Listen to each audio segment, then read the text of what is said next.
Welcome to the channel. And let's start the story. Chapter 5, The City That Learned to Say No. At first, the people of Asterwyn believed the bells had started ringing again because the emergency was ending. They were wrong. The bells were being pulled by hand. Royal Guard officers stood in 7 different towers throughout the capital, hauling ropes that had not been used manually in decades. Some pulled too early, some too late. The rhythm was terrible, uneven, human, and across the city, people looked up. The golden ward lines remained suspended above the streets. 7 districts, 7 towers, 7 commands waiting to be issued. Inside the royal palace, an enormous map of Asterwyn floated above the throne room floor. Each district glowed. Western Guild District, Northern Noble Quarter, Eastern Market Ward, Southern Military Sector, River District, Outer Residential Ward, Central Civic Circle. At the center, the palace, and beneath everything, the Regent Engine. Sovereign creation sequence, 68%. Kyan Rook stared at the number. It went up again. Lucan Marrow stood beside him. Perhaps glaring at it is helping. Kyan glared harder. Lucan nodded. Excellent. Continue. Celine Maris ignored both. She studied the 7 district markers. Each had begun producing a different magical pattern. Professor Edran Vare stood near the map. What? The commands are not identical. No. Why? Edran looked toward the glowing symbol of the First Custodian. Because he is testing different kinds of obedience. Leora Asterwyn stood beside her father. King Renauld no longer sat on the throne. That mattered. He remained technically suspended by the crown protocol. Golden bands still hovered around his wrists. Yet he stood among everyone else, not above them. He looked toward the 7 districts. What kind of commands? Edran answered. The kind people normally believe are reasonable. Kyan frowned. That sounds worse than ordering everyone to kneel. It is. Celine understood. A ridiculous command would be easy to refuse. The dangerous command was one people might obey willingly. For safety. For convenience. For habit. For fear. The First Custodian was not asking, will people accept tyranny? He was asking, how much control will people accept if it sounds sensible? Nia Pharaoh stared at the city map. What happens if they obey? Torin Vale answered before Edran. The return pull strengthens. He had been listening to the capital's wards since the sequence began. Every recognized command created resonance. Every act of obedience fed the Regent Engine.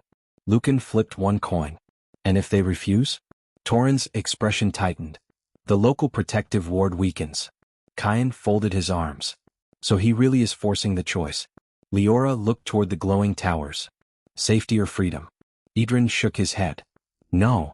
Everyone turned. That is the framing he wants. Celine's eyes sharpened. He wants people to believe refusing control means rejecting safety. Yes. Then the real problem is the false choice. Edran looked at her. Good. Kyan groaned. Of course there is another lesson. There is always another lesson. That is threatening. King Renauld looked toward Edran. How do we prevent the wards from weakening? Edran answered. We do not know yet.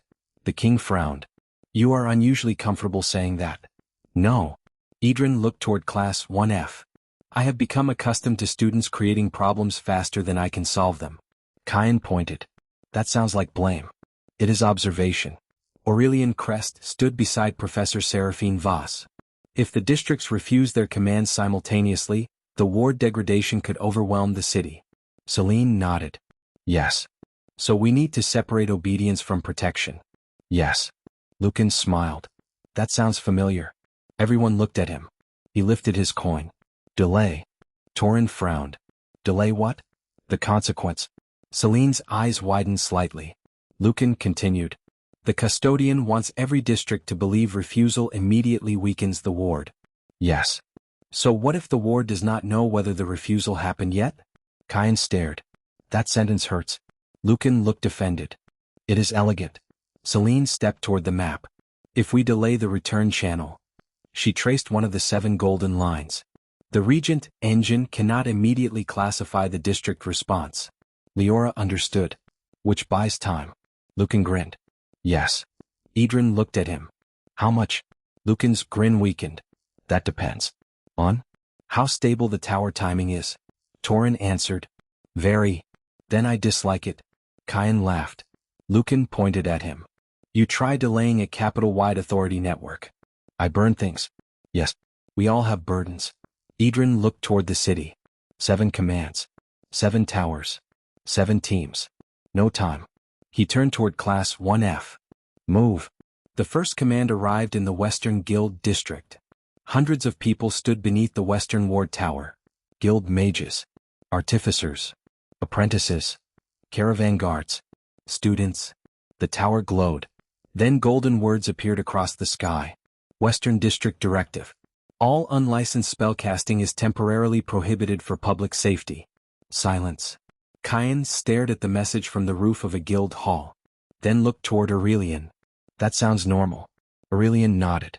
During emergencies, yes. Kyan frowned. That is the problem, isn't it? Yes. Their team consisted of Kyan, Aurelian, 3 Royal Academy students, 2 guild engineers, and a palace ward mage who still appeared offended that 16-year-olds had been placed anywhere near emergency infrastructure. Kyan looked down at the streets. People were already complying. Spell lights disappeared. Utility enchantments stopped. Market wards dimmed. One healer extinguished a diagnostic spell. A courier canceled a levitation board. The return channel brightened. Torrens' voice came through the academy crystal. Western pulse increasing. Lucan added from another district. How much? Fast. Kyan looked toward Aurelian. Then we tell them not to obey. Aurelian shook his head. No. Kyan glared. Why? Because some unlicensed casting may actually be dangerous right now. Kyan stopped. Annoying. Correct. The custodian had chosen well. Aurelian looked toward the crowd. We need them to decide which magic is necessary. Kyan's eyebrows rose. You want people to judge for themselves? Yes. That is very Class 1F of you. I regret knowing you. Kyan smiled. Then they descended. Inside the Western Guild Plaza, a Royal Guard officer was already announcing. No unsanctioned casting until emergency status ends. People complied. Most without argument. The ward tower pulse strengthened. Kyan stepped onto a fountain. Aurelian looked at him. No. What? You're going to shout. Yes. Do not. Why? Because you are bad at speeches. Kyan stared. Aurelian walked past him. Observe. He stepped onto the fountain instead. Kyan's face darkened. Aurelian raised his voice. Everyone. People turned. Rank 1 student. Royal Academy uniform. Calm posture. People listened. Kyan hated that immediately. Aurelian continued. The directive is real. Murmurs. The danger is real. More silence. But the palace is currently compromised. That changed the crowd. A guild master stepped forward. Compromised how? Aurelian answered. An ancient authority system is using acts of obedience to strengthen itself. That sentence produced exactly the reaction expected. Disbelief. Fear. Confusion. Kyan shouted from below. He means the tower gets stronger when you blindly follow orders. Aurelian closed his eyes. The guild master stared. Kyan continued. Do not stop useful magic just because the sky told you to. A healer raised her hand. What counts as useful? Kyan opened his mouth. Stopped. Aurelian looked at him. Kyan sighed. I don't know. The crowd went quiet. Kyan hated saying it. Which was precisely why it mattered. He continued. If someone is bleeding, heal them. The healer nodded. If your spell could hurt someone because the wards are unstable. Kyan paused. Maybe do not use it. A guild artificer asked. And everything in between? Kyan looked toward Aurelian. Aurelian looked back. Neither had a universal answer. Kyan shrugged. You decide. The crowd stared. Aurelian added. And accept responsibility for that decision. That landed differently. Not freedom as permission to do anything. Freedom as ownership of consequence. The Western Tower pulsed. Then flickered. Torrens' voice came through the crystal.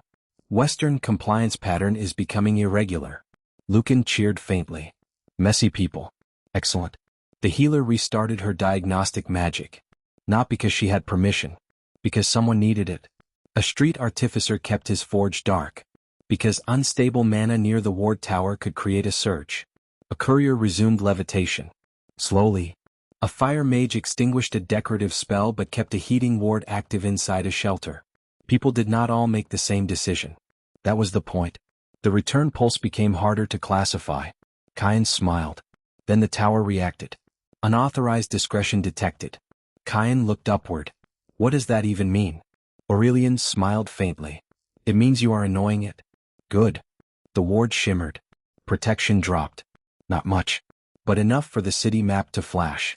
Western ward stability, 94%. Kyan's smile vanished. Now what? Aurelian looked toward the tower core. Now you use precision fire. Kyan grinned. Finally. Northern Noble Quarter. The second command arrived. All civilians will remain in their registered residences until further notice. Celine Maris read the message twice. Then frowned. It was reasonable. Extremely reasonable. During magical emergencies, civilians staying indoors reduced chaos. But the Noble Quarter had a problem.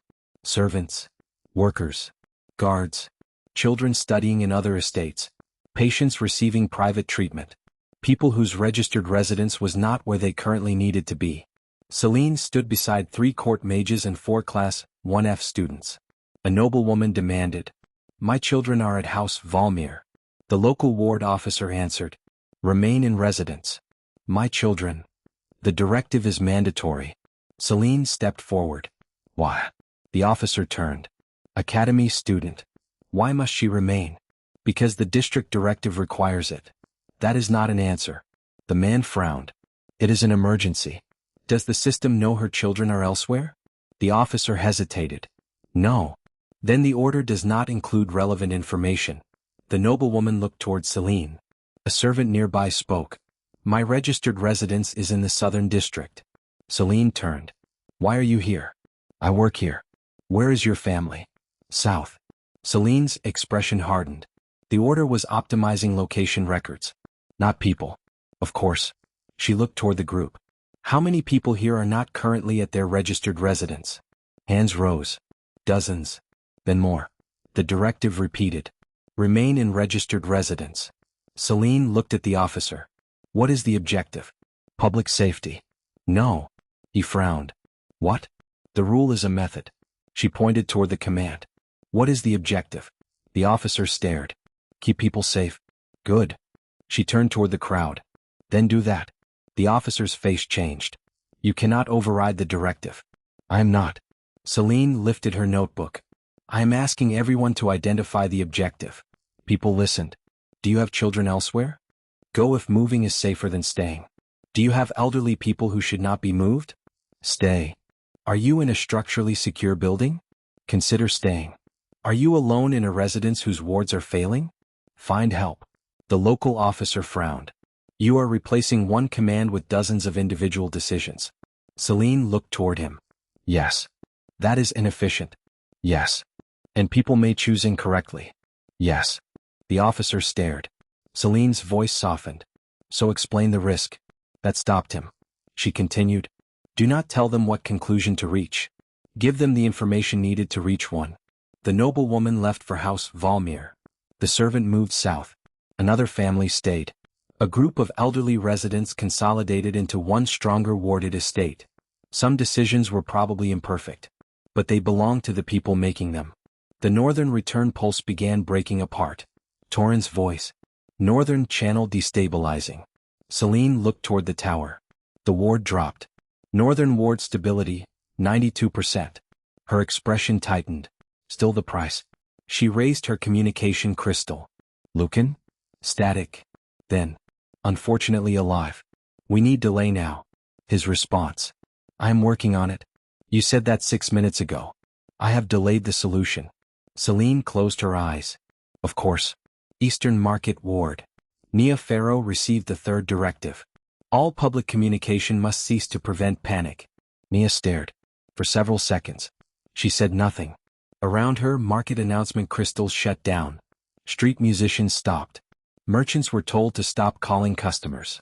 Public message boards went dark. Emergency messengers were redirected into private channels. The district quieted. Nia hated it. Not because silence was always wrong. She understood silence better than almost anyone. She knew it could protect, heal, hide, create space. But this silence was not chosen.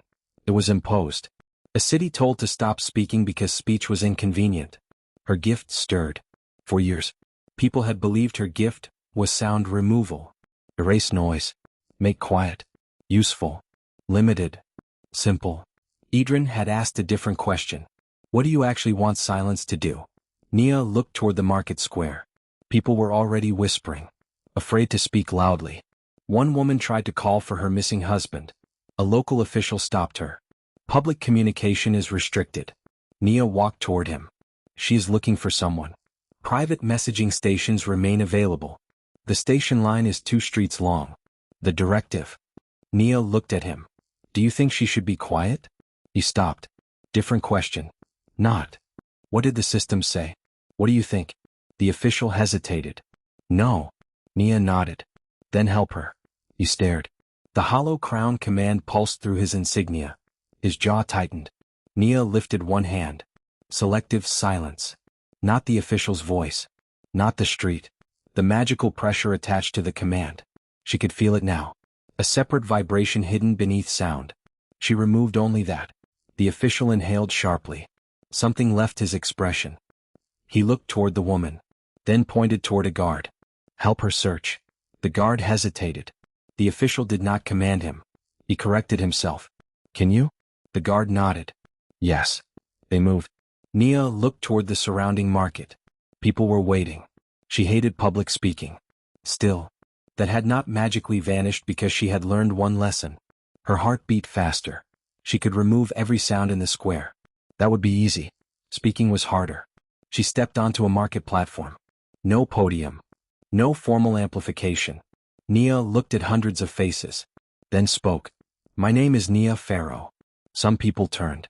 Her voice was not loud. She continued. The palace ordered you to stop public communication. More faces. She swallowed. You do not have to become loud. Pause. You do not have to become quiet. Another breath. You need to decide whether what you want to say matters. Silence. Chosen this time. Nia continued. If speaking will create panic for no reason, maybe do not. If speaking will help someone, speak. If you do not know something, say that. If you are afraid.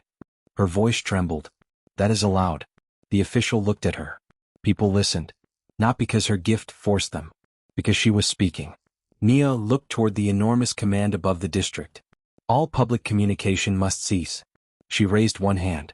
Her silence spread. Not over the people. Around the command itself. The magical pressure vanished.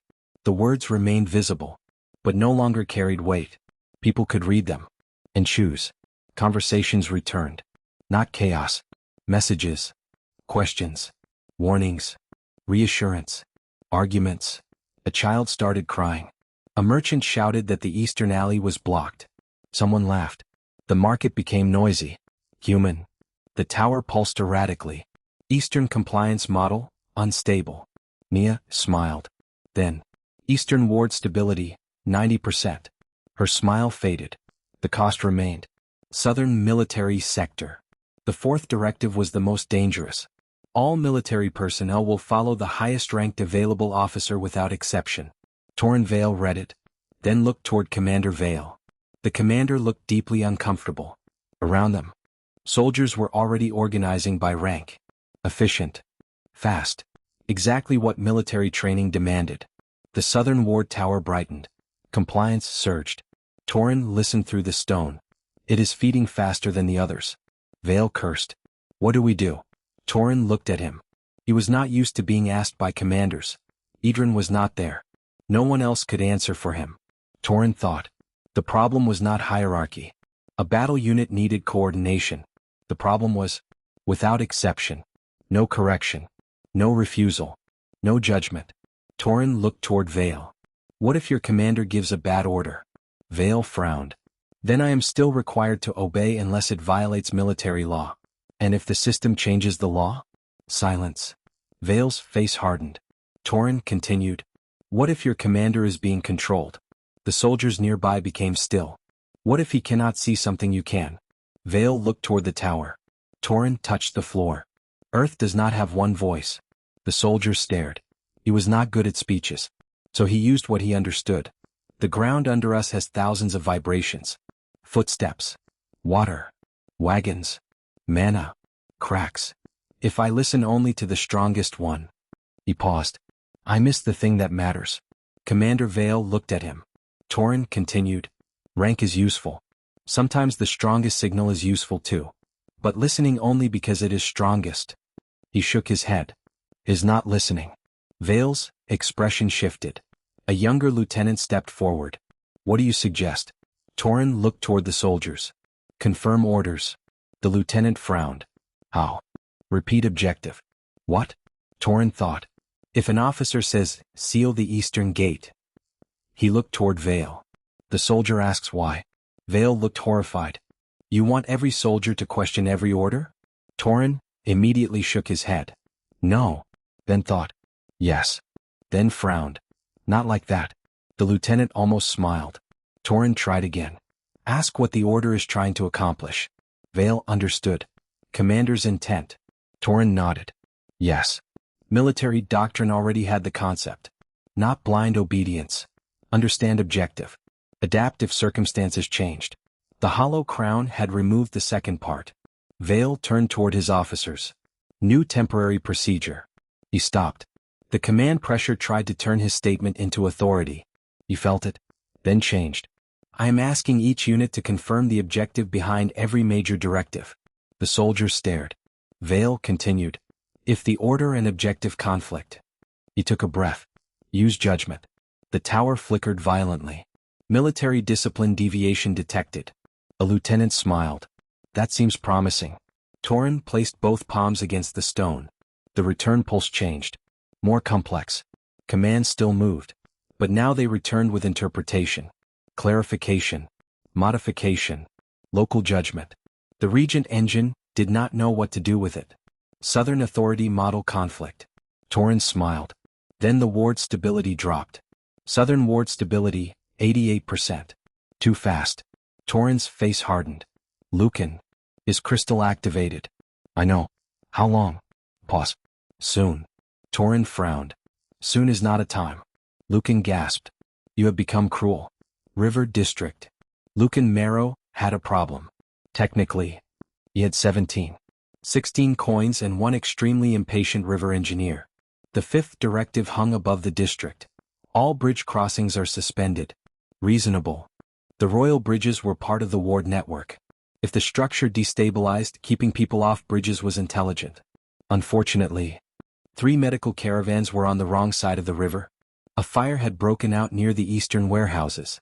And one entire evacuation route depended on Bridge 7. The engineer stared at Lucan. You said you could delay the return signal. Yes. How? Lucan looked toward the tower. With timing. That is not an explanation. It is the essential concept. Student. Lucan sighed. I need the tower to receive confirmations late enough that it cannot accurately connect cause and effect. The engineer frowned. How late? Lucan held up one coin. Currently? Yes. About 3 seconds. The engineer stared. That is useless. I am emotionally aware. Lucan had seated 16 coins around the tower's return lattice. Each carried a different condition. Some delayed pulses. Some redirected. Some waited for neighboring activations. Some did nothing. One probably did something Lucan himself had forgotten. He was trying to turn perfect timing into uncertainty. The engineer said, We need 30 seconds. I know. Minimum. I know. The ward is dropping. I know. Lucan stopped. Old instinct. Joke. Smile. Deflect. No. He was afraid. He let himself be afraid. Then looked at the tower. His gift was delayed discharge. For years he had believed the question was, how long until it happens? During the ranking war. He learned something else. Waiting could be a choice. A decision placed early. He looked toward the river. Bridge crossings had stopped. People were gathering. The return pulse was strong. Obedience. Simple. Lucan looked at the command. All bridge crossings are suspended. Then at the engineer. What is the ward actually measuring? Crossing permissions? No. Lucan's eyes sharpened. What tells the Regent Engine people obeyed? The engineer frowned. The bridge gate records. Lucan smiled. There. He ran. Where are you going? To delay bureaucracy. The engineer stared. That is not magic. Lucan shouted over his shoulder. It is now. Bridge 7's gate had 3 recording crystals. Entry, midpoint, exit. When a person crossed, the network registered completion. Lucan looked at the crystals. Then the river. Then smiled. He charged 1 coin. Very lightly. Condition. When entry is recorded, delay transmission. Second coin. When midpoint activates, release the previous entry record. Third. When exit activates, delay midpoint. The engineer caught up. What are you doing? Making the bridge bad at paperwork. That is not reassuring. Lucan placed more coins. Look. Not permanent. Not destructive. Just enough to make the tower receive events out of order. Person enters. Report waits. Person reaches midpoint. Entry report arrives. Person exits. Midpoint waits. The tower sees. Entry. Nothing. Exit. Midpoint. Another entry. Timing collapses. Lucan activated the array. The bridge engineer stared. That should not be legal. Lucan grinned. Class 1F. The first medical caravan crossed. Slowly. The Regent Engine received scrambled compliance data. The district map flickered. River directive response. Indeterminate. Lucan shouted into the crystal. Celine. Her voice answered. Yes? I got indeterminate.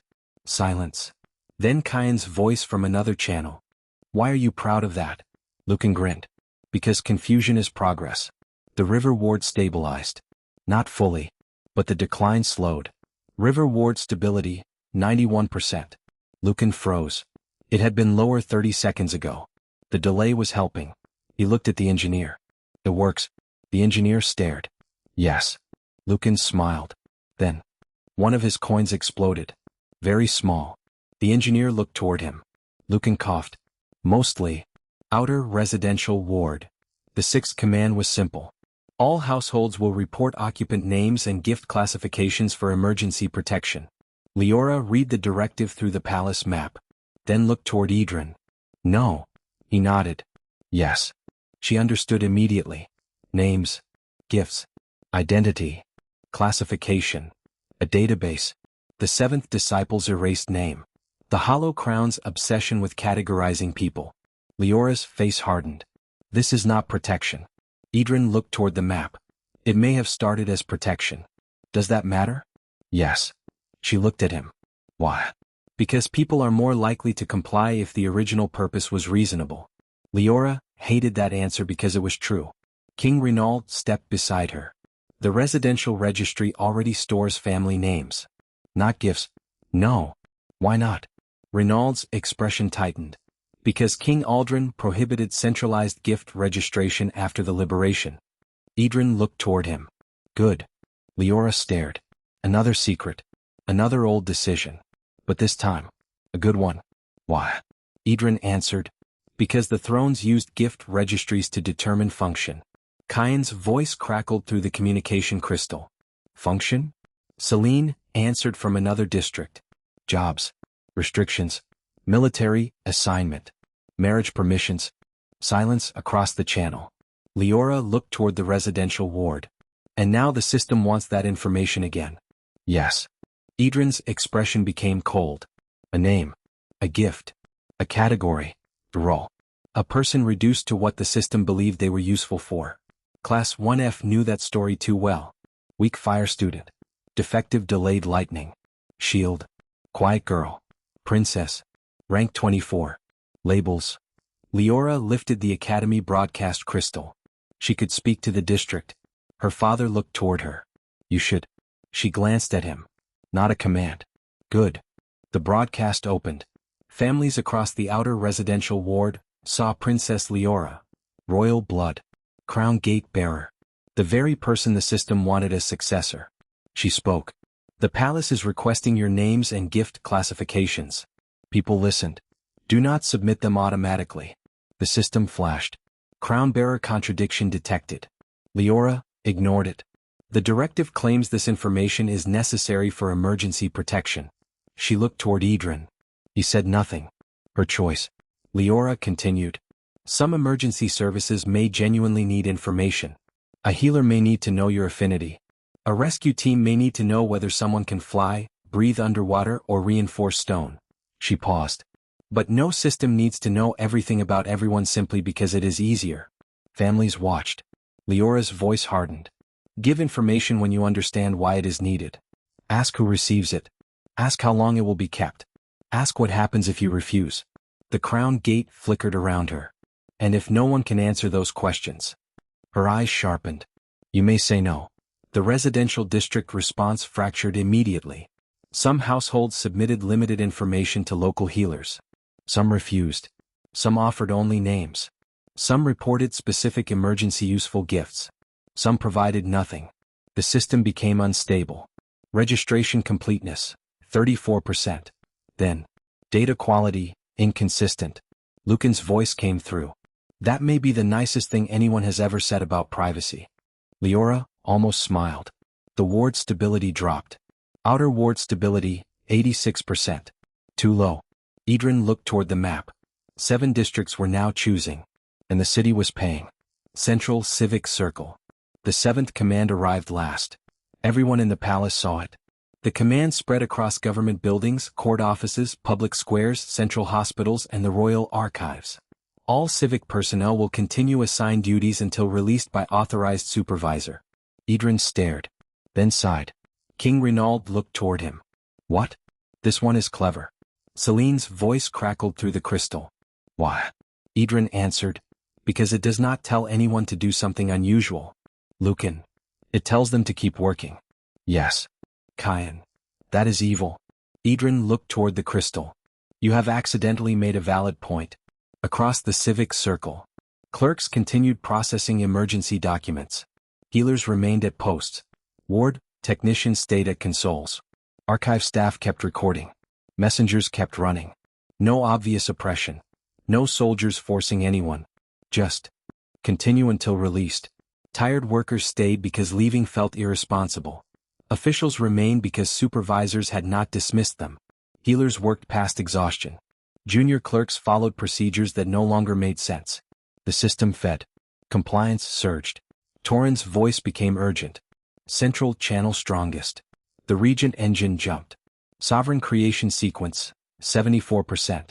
Kyan shouted through the crystal. 74. Edran looked toward the central ward. This command attacked something even he was bad at recognizing. Duty.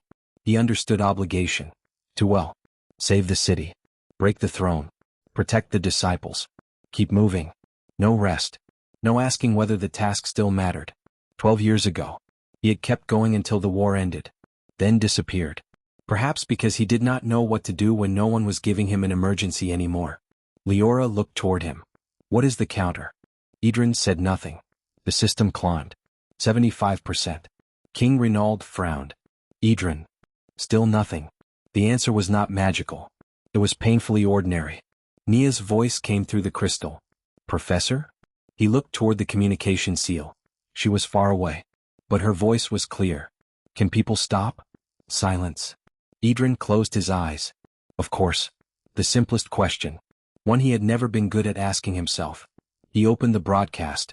Central Civic Circle. Thousands of workers saw Professor Edran Veer. Not the king. Not the princess. A tired man in a wrinkled coat. Several stared. He spoke. The palace ordered you to continue assigned duties until released. Yes. He paused. This is not a new order. People listened. If your work is necessary, continue. If someone is in danger, help. If leaving would make something worse, consider staying. His voice became quieter. But if you are only still working because no one has told you that you are allowed to stop. Edran looked toward the city. You are allowed to stop. Silence. A clerk stared at a stack of documents. A healer looked at trembling hands. A messenger sat down for the first time in 4 hours. An archive technician looked toward a supervisor. The supervisor, instead of ordering, asked, Do you need a break? The technician almost cried. Across the civic circle, some people kept working. Because their jobs mattered. Others switched. Others rested. Others left. Others volunteered for something more useful. The return pulse collapsed. Torrens shouted through the crystal. Central channel broke. The Regent Engine froze. Sovereign creation sequence, 76%. Stopped. Everyone stared. Then, 76%. Still. Lucan whispered. Did we? Celine answered. Yes. No increase. For the first time since the failsafe began. The artificial sovereign had stopped growing. Kyan shouted through the crystal. We did it. Edran looked toward the ward map. No. Kyan's celebration died. The 7 ward stability numbers were falling. Western, 90%. Northern, 88%. Eastern, 87%. Southern, 84%. River, 91%. Outer, 82%. Central, 86%. People had refused. The Regent Engine had stalled. And now the cost arrived. The First Custodian had told the truth. Refusal destabilized protection. Leora looked toward Edran. What now? He stared at the 7 towers. Now came the actual test. Not whether people would say no. Whether they could build something better after saying it. Kyan stood beneath the western ward tower. The structure trembled. Aurelian looked upward. Cracks of golden light crossed its surface. Defensive lattice is separating from command lattice. Kyan frowned. That sounds good. It is also taking half the power distribution with it. Less good. The guild engineers shouted from the tower base. We need thermal alignment. Kyan grinned. Finally. He raised both hands. Then stopped. Edran's earlier lesson returned. Not prove strength. Not be impressive. Win. He lowered the output. Small flame. Controlled. He heated one conductor. Aurelian redirected excess light into another. The engineers adjusted the third. A guild apprentice hesitated. Kyan shouted. Do it. The boy froze. Kyan stopped. Wrong. He corrected himself. Can you handle the upper node? The apprentice looked upward. Fear. Then nodded. Yes. Good. He went. Aurelian looked toward Kyan. You corrected yourself. Kyan glared. Do not make it emotional. Aurelian smiled. Extremely emotional. Western stability rose. 91%. 92%. Not command. Cooperation. Northern District. Celine stood before a collapsing residential ward matrix. The old structure expected every household to obey one unified shelter directive. They had not. Now the grid no longer knew where to route protection. Celine looked at the water spread across the streets. Fluid memory. Each ripple carried movement patterns.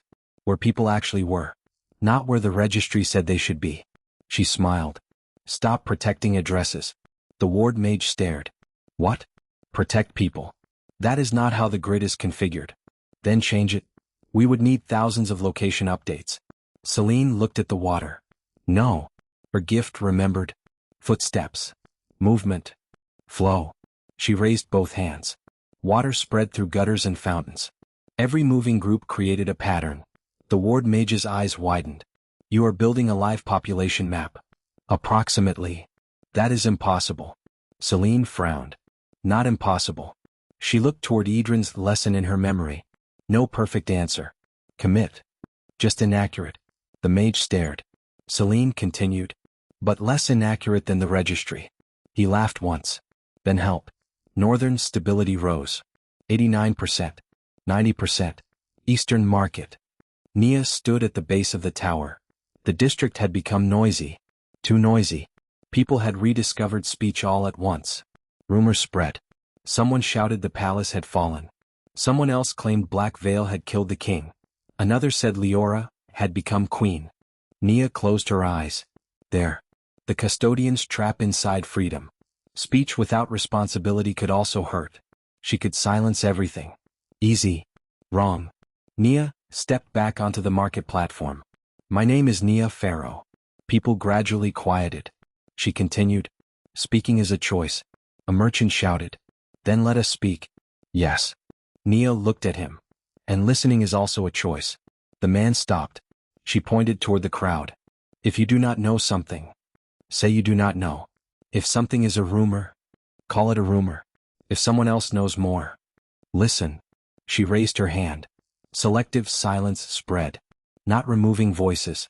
Removing amplification from unverified magical broadcast crystals. Personal voices remained. Official emergency messages remained.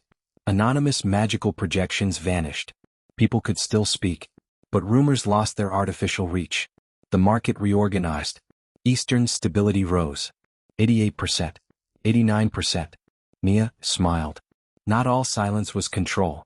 Sometimes it created room for truth. Southern Military Sector.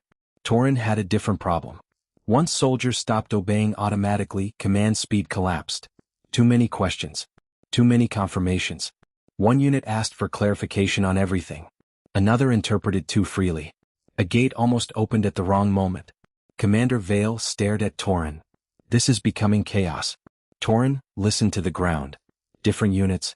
Different vibrations. Too many. He remembered Edran. Listening did not mean every signal deserved equal weight. Torin looked at Vale. Give objective. What? Not every instruction. He thought. Tell them what must not fail. Vale understood. Priority intent. Yes. The commander turned toward his units. Then stopped himself. Not command. He asked his officers to gather. They formed a circle. Vale said. The Southern District needs 3 things. Keep civilians away from unstable ward lines. Maintain the southern gate. Keep one evacuation route open. He looked around. How each unit achieves that? A breath. Use judgment. Officers dispersed. Not perfectly, but quickly. Torin listened. Different rhythms. Same purpose. The military ward stabilized. 85%. 87%. 89%. Torin smiled. Many signals. One shared objective. Not obedience. Coordination. River District. Lucan's timing array was collapsing. Coins overheated. 2 fell into the water. 1 returned a bridge record from 7 minutes ago. A guard shouted. Student. Lucan looked toward him. Yes? The system thinks a medical caravan entered twice. Lucan paused.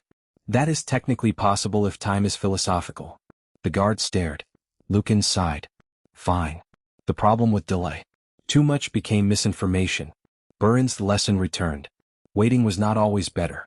Lucan looked at the network. He needed uncertainty. Not nonsense. So he changed conditions. Important emergency crossings. Immediate. Routine movement. Delayed. Duplicate signals. Discarded. Bridge structural alerts. Immediate. Permission records. Staggered. He stopped treating delay as ideology. Used it where useful. The network calmed. The Regent Engine stayed confused. But the protective ward regained timing. River, stability rose. 93%. Lucan grinned. Exactly as slow as I chose to be. The engineer stared. What? Private character development. Outer residential ward. Leora watched the registration network fail. Without complete gift data, the old protection system did not know how to assign emergency resources. She stared at it. There was the temptation. 1 crown gate command. 1 authorization. She could force temporary data sharing. Efficient. Safe. Perhaps even justified. Edran stood beside her. He said nothing. Leora hated that. Professor. Yes. You know what I am considering? Yes. And? Your decision. She stared. Do you ever become tired of saying that? Yes.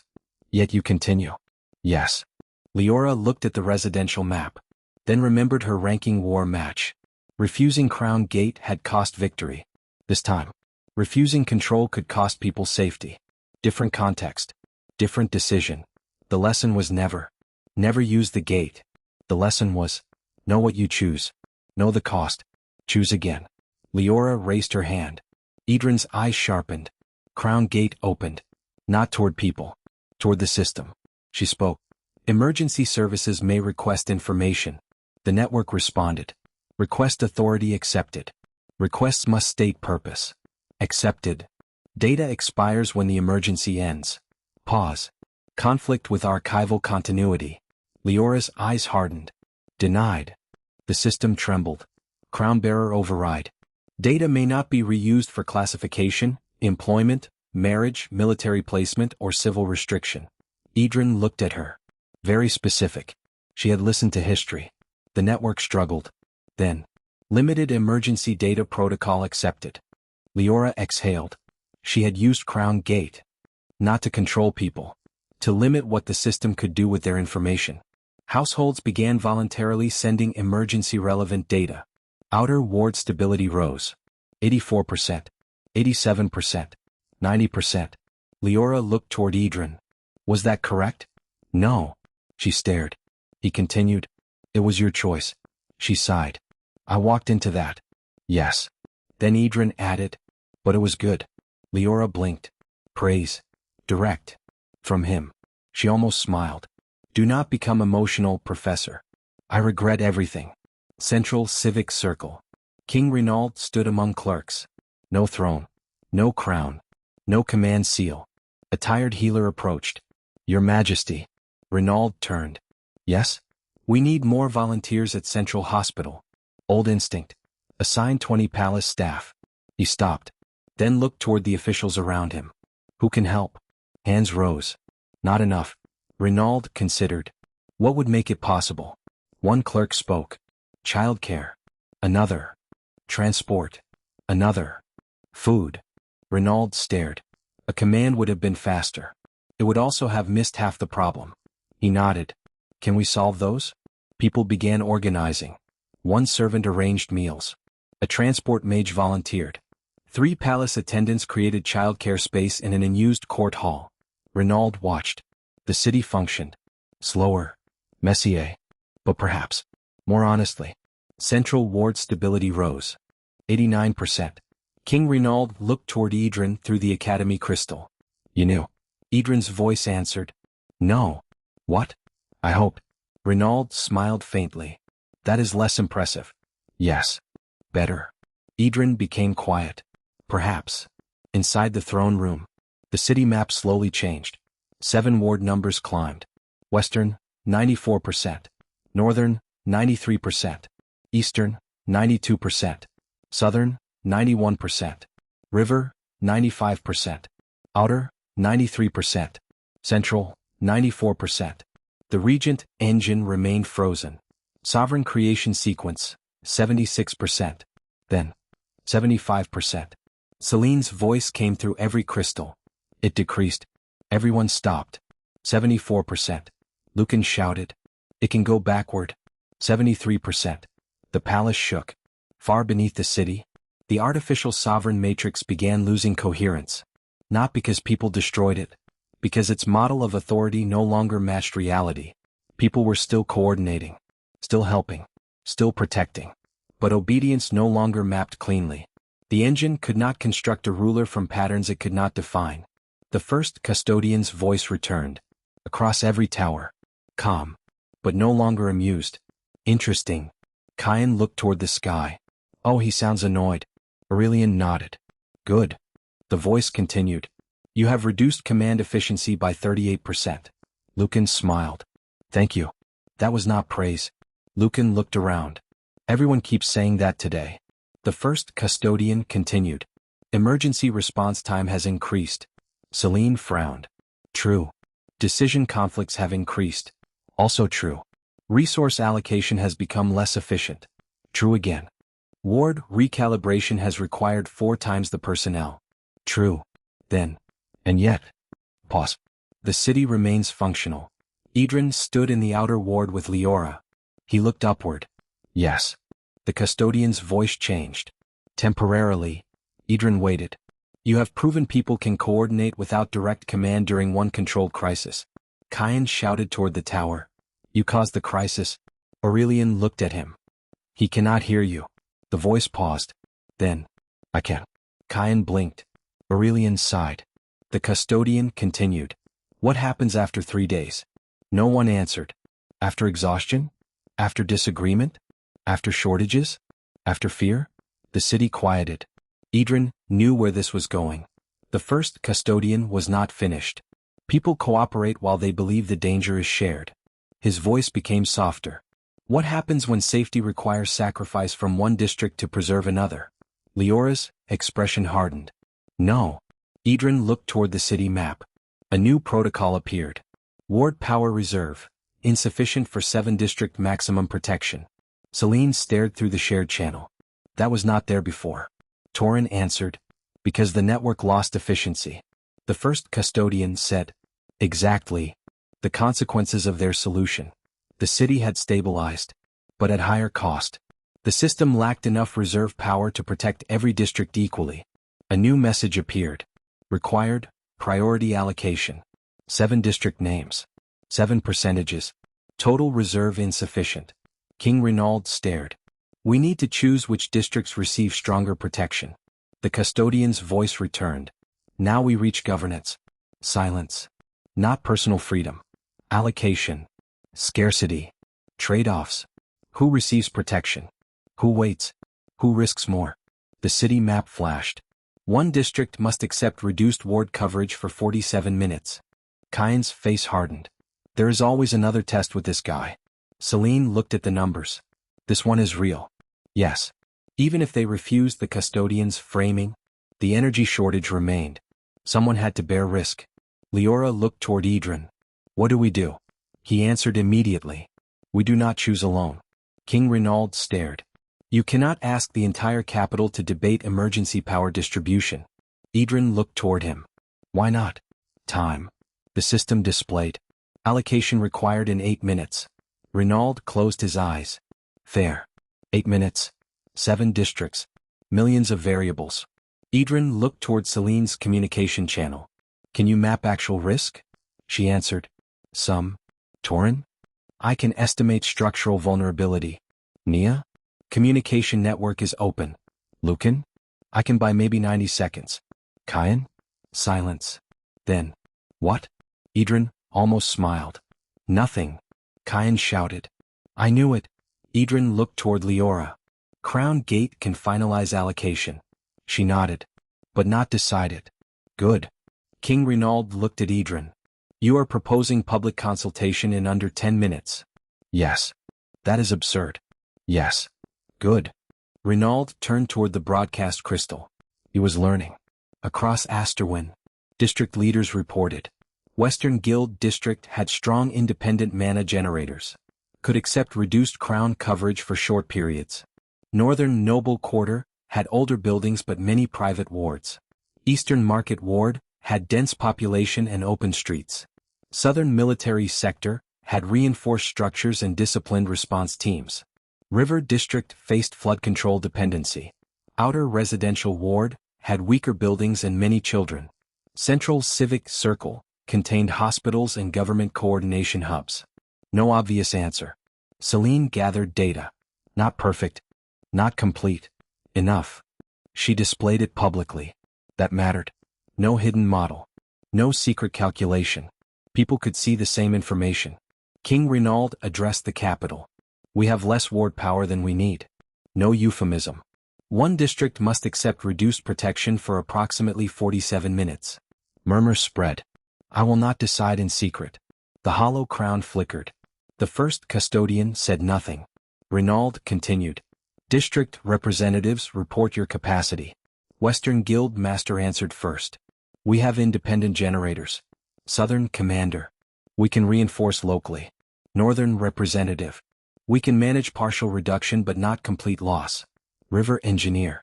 We cannot reduce flood control wards below 80%. Outer District Healer. We have vulnerable residential structures. Central Hospital Master. We need stable medical barriers. Information. Not commands. The city listened. Then something unexpected happened. The Western Guild District volunteered. We can take the reduction. Kyan looked toward Aurelian.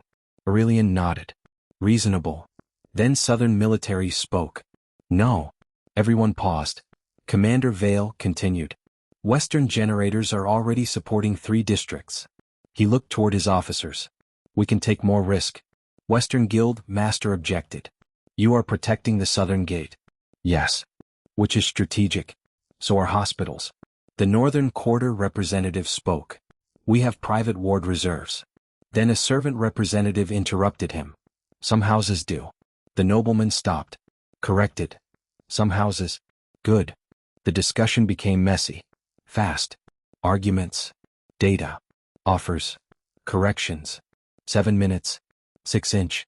Lucan started delaying the allocation timer. 8 minutes became 8 minutes and 4 seconds. Then 8 minutes and 9. A ward technician stared. What are you doing? Lucan smiled. Administrative flexibility. 5 minutes. Celine updated the model. Western could safely absorb 12% reduction. Southern 8. Northern 6 if private reserves shared. Central 4. Outer 2. River, Almost none. Leora stared. We do not need one district. Celine looked up. What?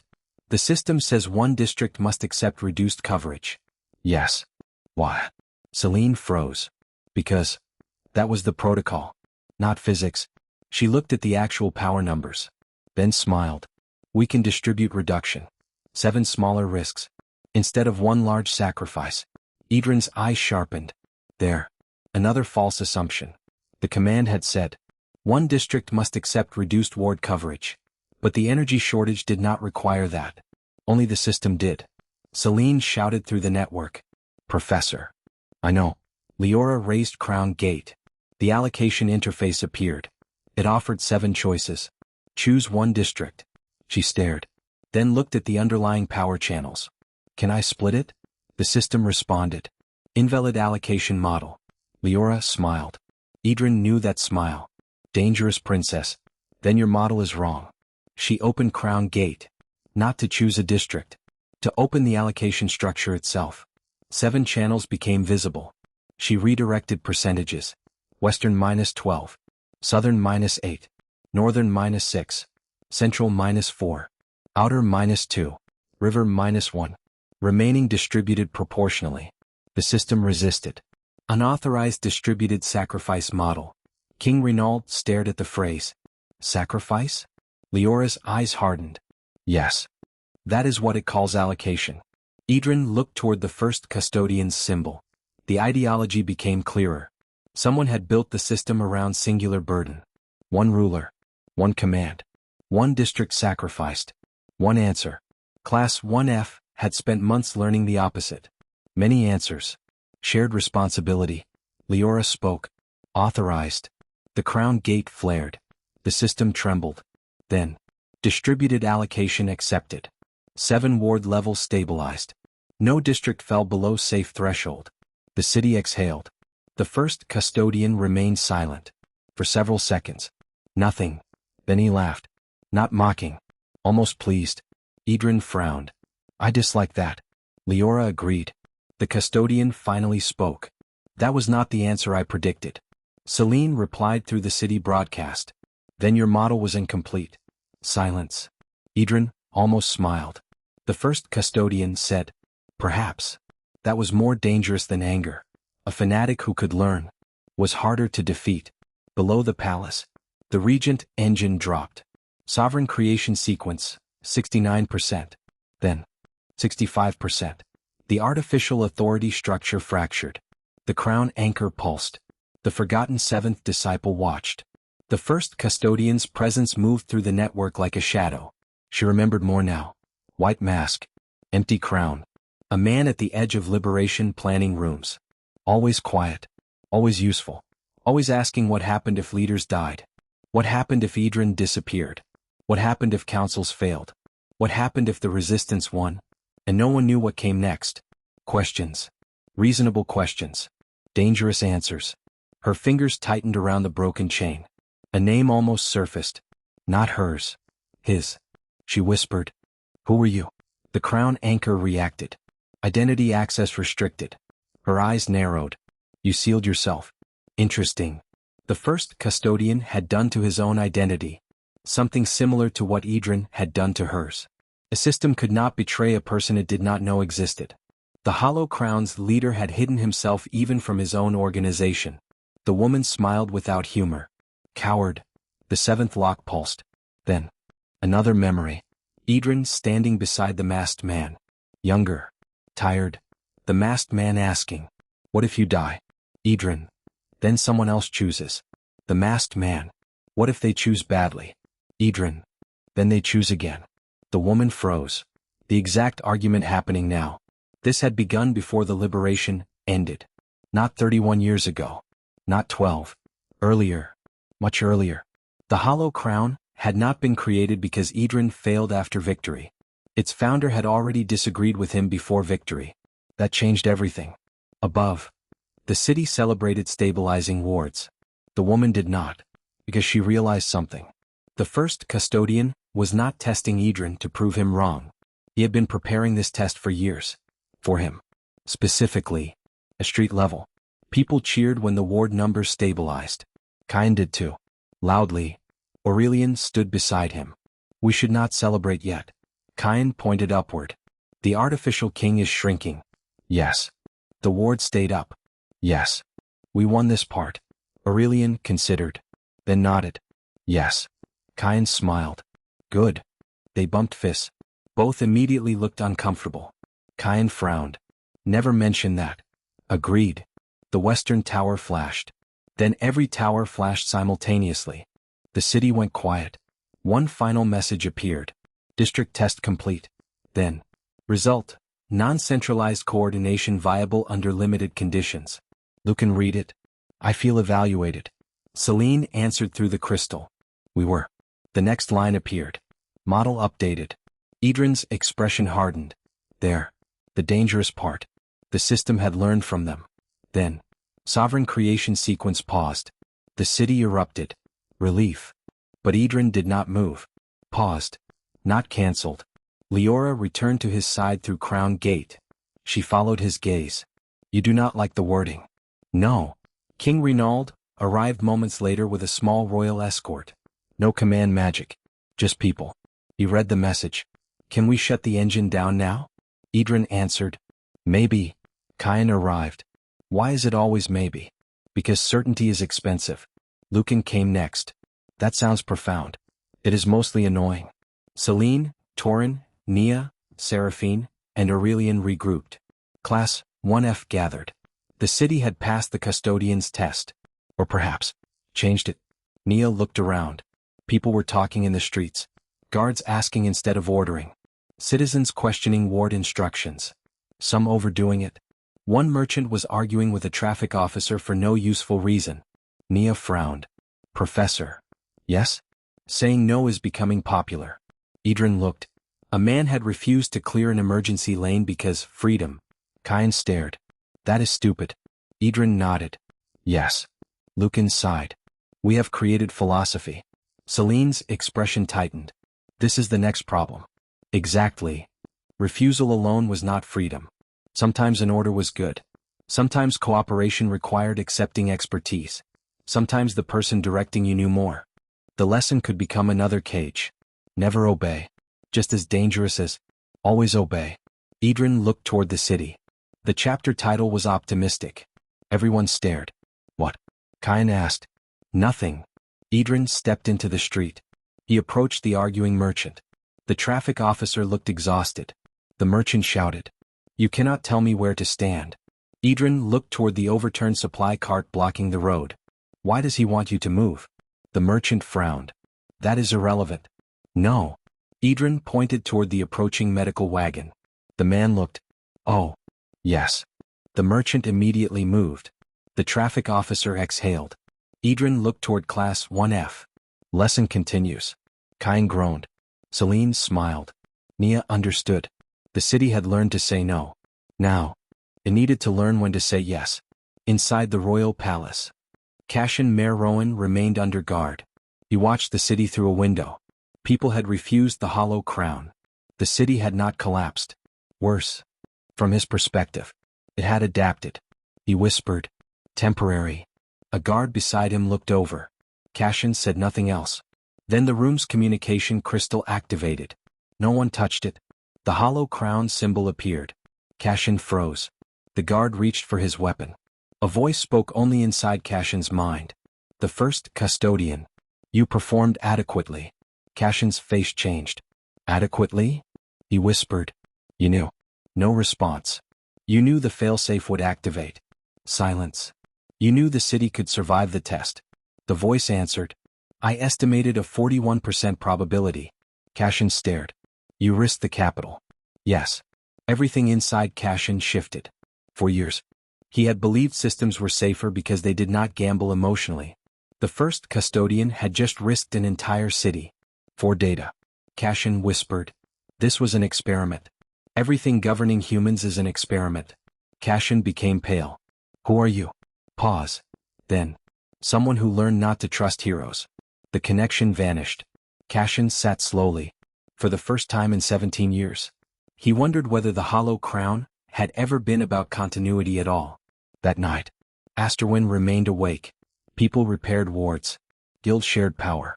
Royal guards removed suspicious insignias. Emergency hospitals stayed open. Citizens argued. Officials explained. Some orders were followed. Some were refused. Most required discussion. Inefficient. Exhausting. Alive. Class 1F gathered on the roof of a palace administration wing. Kyan lay flat on his back. I hate cities. Lucan sat beside him. I like food. That is unrelated. It rarely is. Celine continued updating notes. Torin ate the remaining bread. Somehow. He still had it. Nia stared across the skyline. Leora sat on the stone ledge. Aurelian stood nearby. Seraphine had gone to coordinate Royal Academy teams. Edran leaned against a chimney. Eyes closed. Kyan looked toward him. Professor. No. You do not know what I am asking. Yes. Are we done? No. Kyan groaned. Leora looked toward the palace center. The Regent Engine is paused. Yes. The ward network is stable. For now. The king is no longer fully isolated. Yes. Hollow Crown's infiltration is exposed. Partly. Lucan sighed. You make victory sound depressing. Edran opened one eye. Because people confuse winning with finishing. Silence. That line stayed. Celine looked toward him. What comes next? Edran looked at the city. The First Custodian. Leora's expression hardened. We still do not know who he is. No. Cashin? Doesn't know. Selim? Edran became quiet. Maybe. Nia looked toward him. You think Selim knows more than he said? Yes. Kyan sat up. Then ask him. Edran looked toward him. That is unfortunately sensible. Kyan grinned. Growth. Edran sighed. Then. The seventh chain burned. He grabbed his chest. Leora stood immediately. Professor? Edran's vision blurred. The roof disappeared. Memory. White room. Years ago. Before the final liberation campaign. Edran younger. Selim beside him. The seventh disciple. Face still missing.